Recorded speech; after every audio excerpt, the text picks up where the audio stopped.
അപ്പൊ ഈ സിനിമയിലാണെങ്കിൽ ഇപ്പൊ കൈലാഷ് എന്ന് പറയുന്ന ആക്ടറിന്റെ ഒപ്പാണല്ലോ അപ്പൊ ആളുടെ ഒപ്പമുള്ള കോമ്പിനേഷൻ സീനൊക്കെ എങ്ങനെ അടിപൊളിയായിരുന്നു.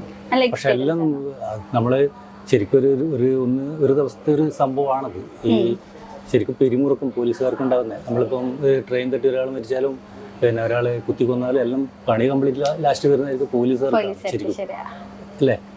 ഇതിലും അതുപോലെ തന്നെ. ഇത് കുരുക്ക് എന്നല്ല, കുരുക്കിന്റെ കൂടെ കുരുക്ക്. അതായത് ഒരു ചെറിയ കാര്യത്തിന് വേണ്ടി നമ്മൾ കുട്ടികൾ കള്ളം പറയും, ചെറിയ കാര്യത്തിന് വേണ്ടിയിട്ട്. ആ കള്ളം മറക്കാൻ വേണ്ടിയിട്ട് പിന്നെയും കള്ളങ്ങൾ പറഞ്ഞുകൊണ്ടേ ഇരിക്കേണ്ടി വരും അവർക്ക്. അതുകൊണ്ട് അതിന്റെ പേരിലുണ്ടാകുന്ന കുരുക്കുകൾ ഈ പോലീസുകാർക്കും കൂടെ കള്ളം പറയുമ്പോൾ എന്താവും, പോലീസുകാർക്കല്ല ബുദ്ധിമുട്ട്.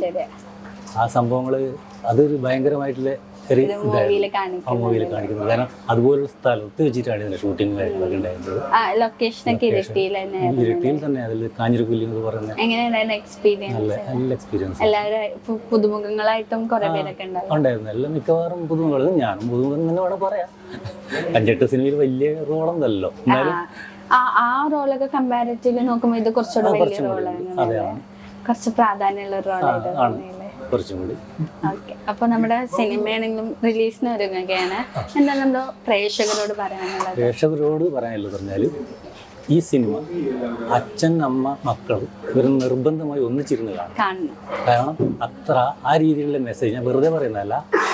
ഒരു കുടുംബത്തിൽ ഇപ്പം സോഷ്യൽ മീഡിയൻ്റെ ഉപയോഗം നമ്മൾക്കറിയാം, നല്ലതുണ്ട് മോശമുണ്ട്. ഇത് എത്ര പൈസ ഇല്ലവരുടെ വീട്ടിലായാലും പൈസ ഇല്ലാത്ത കുട്ടികളായാലും ശരി, ഇവരെങ്ങനെയെങ്കിലും മൊബൈൽ സംഘടിപ്പിക്കും. ഇത് ചെയ്യുന്നത് എന്താ പറയേണ്ടത്, ശരിക്കും ഉപയോഗത്തിനേക്കാളും ദുരുപയോഗമാണ് നടക്കുന്നത് എനിക്ക് തോന്നുന്നത്. ആ ദുരുപയോഗം കാരണം ഉണ്ടാകുന്ന വലിയ പ്രശ്നങ്ങളൊക്കെയാണ് നമ്മളിത് പറയുന്നത്. അത് ഒരു കുടുംബം ഒന്നിച്ചിരുന്ന് കാണേണ്ട സിനിമ. ഈ കാലഘട്ടത്തിൽ ഭയങ്കര പ്രാധാന്യമുള്ള ഒരു സിനിമ. ഈ കാലഘട്ടത്തിൽ മുമ്പേ പ്രാധാന്യം ഉണ്ടെന്ന് എനിക്ക് തോന്നുന്നത്. കാരണം അത്തരം വിഷയങ്ങളും കൂടെ അതിൽ വരുന്നുണ്ട്. അത് നമ്മൾ പറയാൻ പാടില്ല, സിനിമ കാണുമ്പോഴേ മനസ്സിലാവും.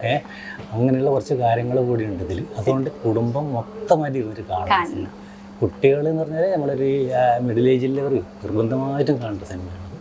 നമ്മളൊരു വെറും ഒരു മെസ്സേജ് കൊടുത്തിട്ട് ഇതാക്കാൻ വേണ്ടിയിട്ടുള്ള സിനിമയല്ല. എല്ലാം ഉണ്ട് അതിൽ. നല്ല പാട്ടുകളുണ്ട്, അടിപൊളി പാട്ടുകൾ, നല്ല അഭിനയ മുഹൂർത്തങ്ങളുണ്ട്. അതുപോലെ തന്നെ ഇതൊന്ന് കണ്ട 1-2 ആൾ പറഞ്ഞത് അവർക്ക് ശരിക്കും കരച്ചിൽ വന്നു ചില രംഗങ്ങൾ കണ്ടിട്ട് എന്ന് പറഞ്ഞിട്ടുണ്ട്.